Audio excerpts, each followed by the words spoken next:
Bienvenue à l'entretien de la semaine, ce programme qui revient sur les principaux sujets d'actualité. Nous avons le plaisir de recevoir dans ce studio pour parler justement de procès de génocide perpétré contre les Tutsis au Rwanda, procès qui se tiennent en dehors du pays. Le plaisir de recevoir Maître André-Martin Kalongozi. Bienvenue à ce journal.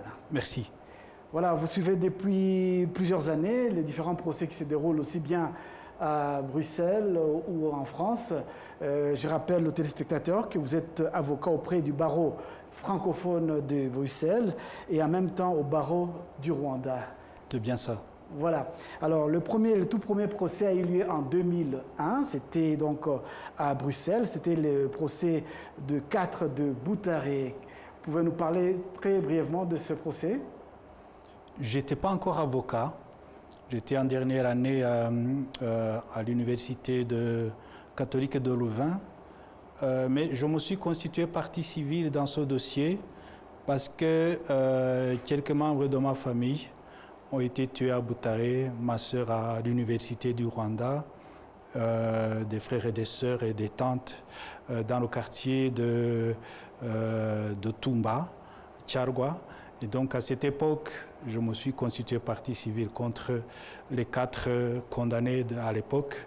Donc les 2 sœurs Gertrude, sœur Kizito, qui était du couvent de Sauvou, et puis M. Iganiro Alphonse et M. Vincent Nézimana. Et puis il y a eu d'autres procès, notamment en 2007, le procès du casque bleu belge, parmi les sujets qui intéresse surtout le public belge, c'est à propos des 10 casques bleus belges, et puis de la première ministre du Rwanda de l'époque, Madame Agathe, qui a impliqué donc le major Bernard Noyaga.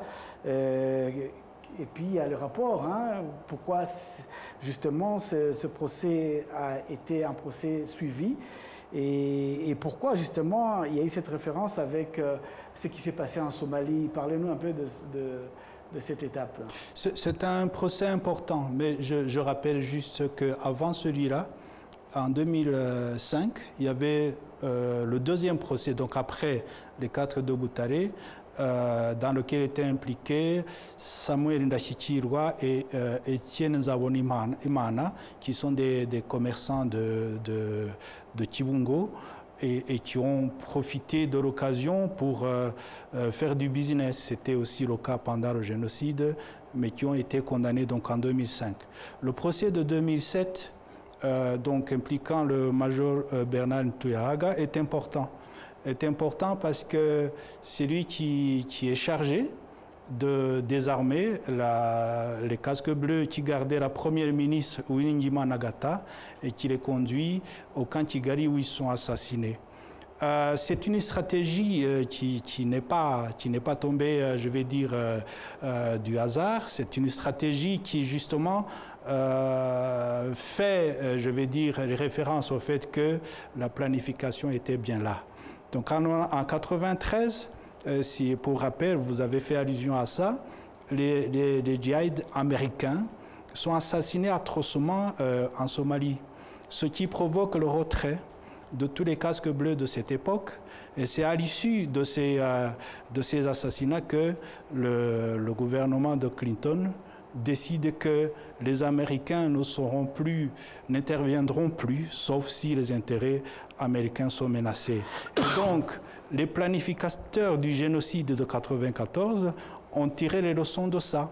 Et ils savaient que s'ils tuent une partie des casques bleus belges, je rappelle que c'était la partie des casques bleus la plus armée à l'époque, que les autres vont se retirer, ce qui s'est passé.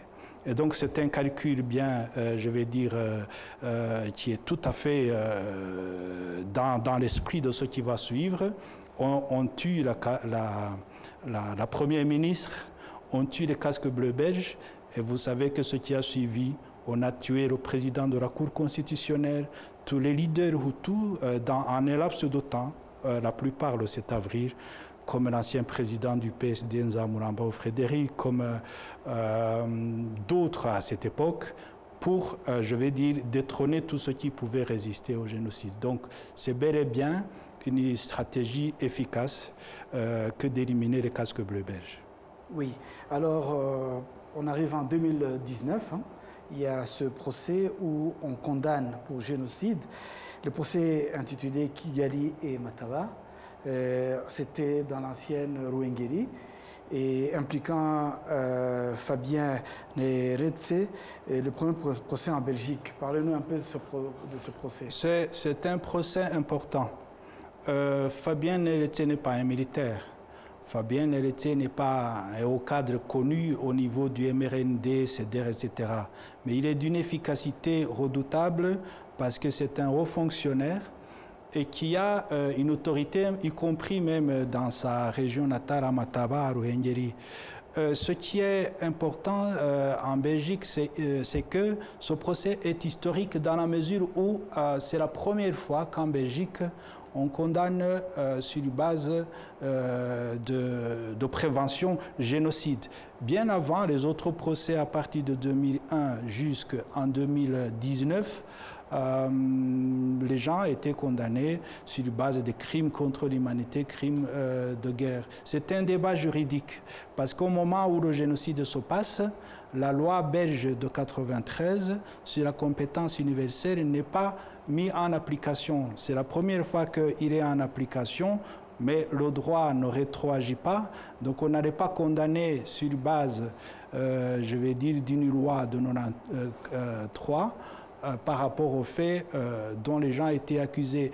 Mais dans la même logique, les condamnations sont basées sur les faits de génocide. Ce n'est pas du tout une utopie, mais c'est la première fois, alors une motivation vraiment singulière, parce qu'il fallait le faire aussi, condamner une seule personne sur base de l'idée que dans sa pensée, il a conçu où il est dans l'idéologie génocidaire.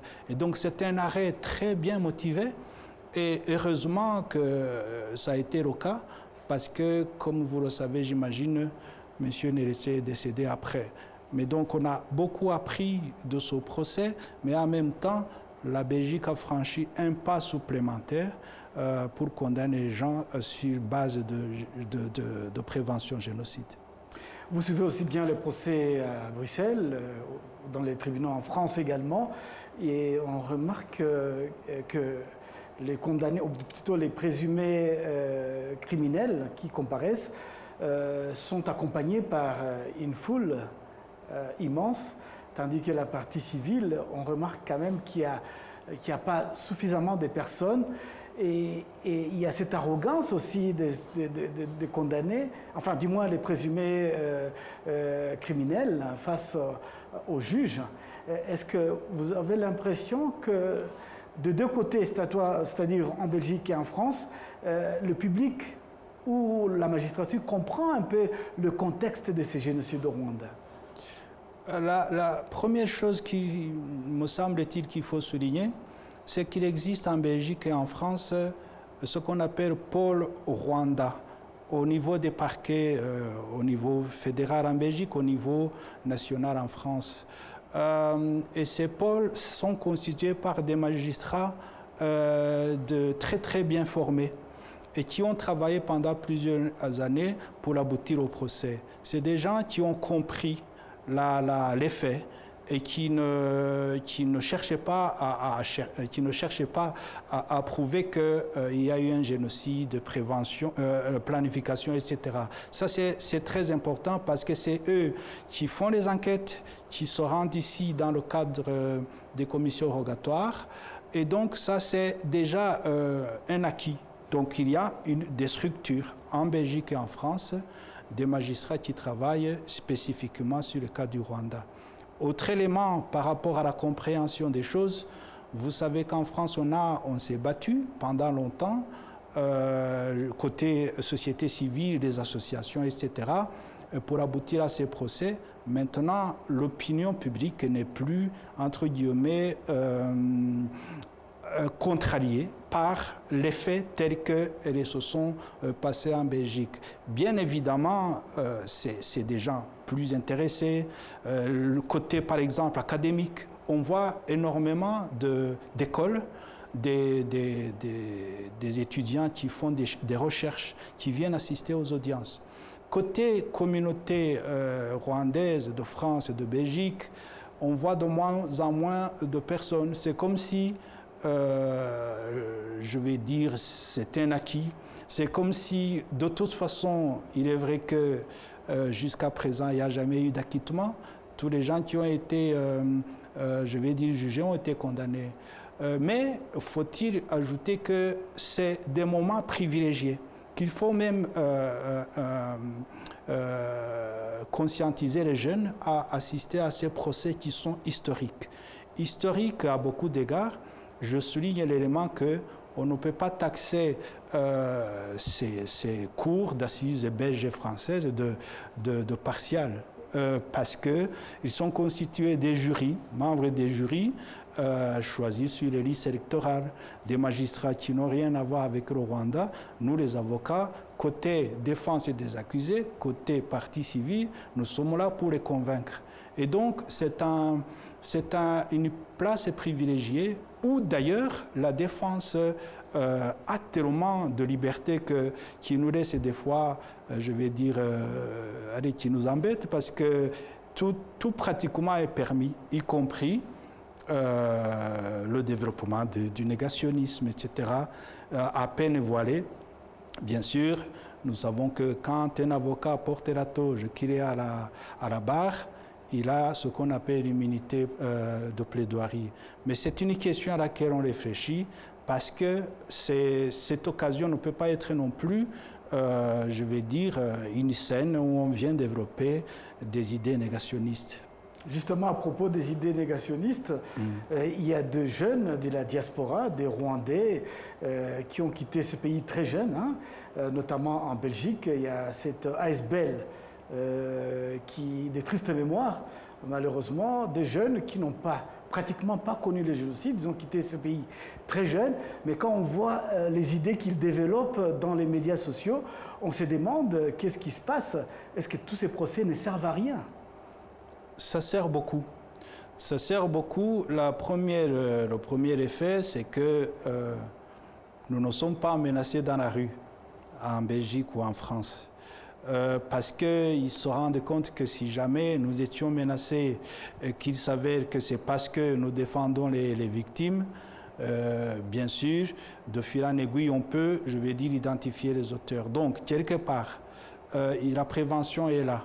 Et alors, le droit fait son rôle, joue son rôle, dans la mesure où, même si les condamnés sont très peu nombreux, les gens qui ont commis le génocide et qui sont sur le sol français ou belge, ils se disent ces crimes ne sont pas prescriptibles.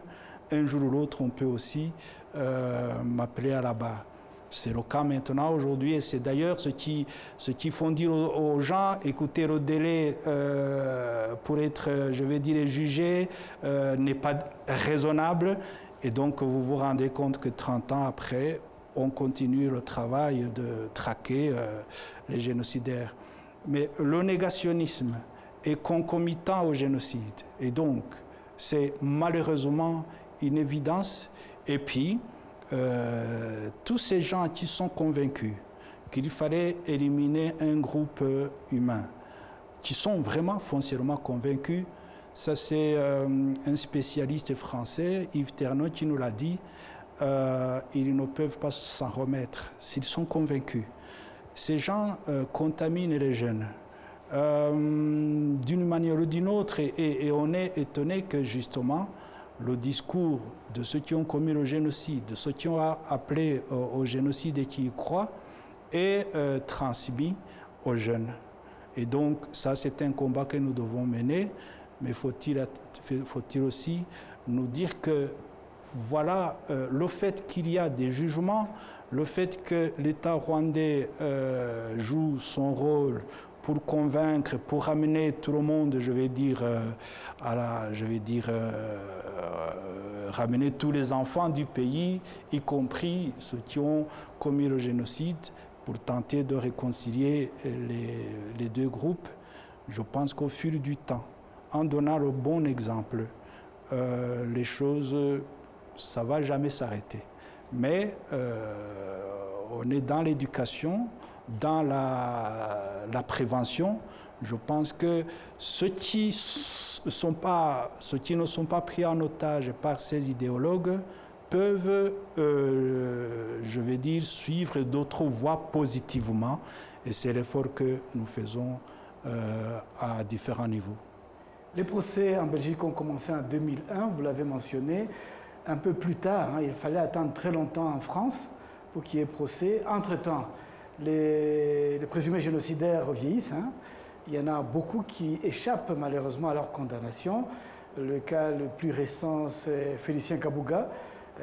Avec son âge 90 ans, il peut échapper à une condamnation. On connaît ses responsabilités par rapport à ses crimes odieux. Vous qui êtes dans le domaine judiciaire, que pensez-vous, qu'est-ce qu'il faut faire pour faire avancer ces procès en Europe? Parce que ce qu'on appelle les planificateurs, ils ne sont plus au Rwanda, très peu en Afrique, mais beaucoup sont en Europe. Malheureusement, on se rend compte que beaucoup de pays, parce que ces procès coûtent, préfèrent plutôt extrader, d'autres ne rien faire. La Belgique et la France continuent, mais à un rythme qui ne peut pas, entre guillemets, permettre de juger toutes les personnes, je vais dire, qui ont de lourds soupçons. Qu'est-ce qu'il faut faire? Je pense qu'il faut davantage insister auprès de certains pays parce que ceux qui habitent dans ces pays, parmi les membres de la diaspora, c'est eux qui peuvent activer ce genre de procès. Quand vous rencontrez quelqu'un que vous connaissez, dont vous connaissez un passé, je vais dire, qui est impliqué dans le génocide, il faut déposer plainte. À partir de ce moment-là, ça enclenche et on espère que dans d'autres pays, il semble qu'en Suisse notamment, ils vont décider de... Ils avaient déjà organisé quelques procès dans le passé, mais je pense que ça revient aux membres de la diaspora. Parce que quand vous avez la nationalité italienne, allemande, etc., comme n'importe quel citoyen italien, allemand, vous pouvez porter plainte contre les personnes sur qui pèsent de lourds soupçons impliquées dans le génocide. Maître, nous arrivons pratiquement à la fin de cet entretien. Quelles sont vos motivations? Ça fait des années que vous êtes constitué partie civile. Quelles sont vos motivations? Écoutez, par la force des choses, moi je suis né et grandi ici. J'ai vu les discriminations qui ont abouti au génocide. J'ai eu la chance de quitter le pays avant le génocide, mais les membres de famille et les amis ont péri dans ce génocide. Je pense que c'est une chance que je suis en vie et que de par ce que j'ai, ma formation, c'est tout à fait normal que je m'implique, mais il est évident que c'est pas facile. Mais comme avait dit Simon Wiesenthal, un jour, nous allons aussi avoir notre fin sur Terre. Nous rejoindrons les nôtres qui sont décédés, qui ont été tués plutôt. Ils nous demanderont, ça c'est Simon Wiesenthal qui avait traqué les nazis, que voilà, ils vous demanderont, voilà, qu'est-ce que vous êtes devenu? Vous allez dire, je suis devenu journaliste, médecin, avocat, mais lui il a dit, je vais leur dire que je ne les ai pas oubliés. Je pense tenter, je ne traque pas, je m'investis dans les procès avec les armes qui me sont autorisées comme juriste. Et donc j'espère donner ma petite contribution, très modestement. Merci beaucoup, Maître André Martin Kalongozi. Je rappelle aux téléspectateurs que vous êtes avocat auprès du barreau francophone de Bruxelles et que vous êtes également en même temps au barreau du Rwanda. Nous vous remercions de cet éclaircissement par rapport au procès du génocide perpétré contre les Tutsis qui se déroule en dehors du pays. Votre contribution pour éclairer le public rwandais. Je vous en prie.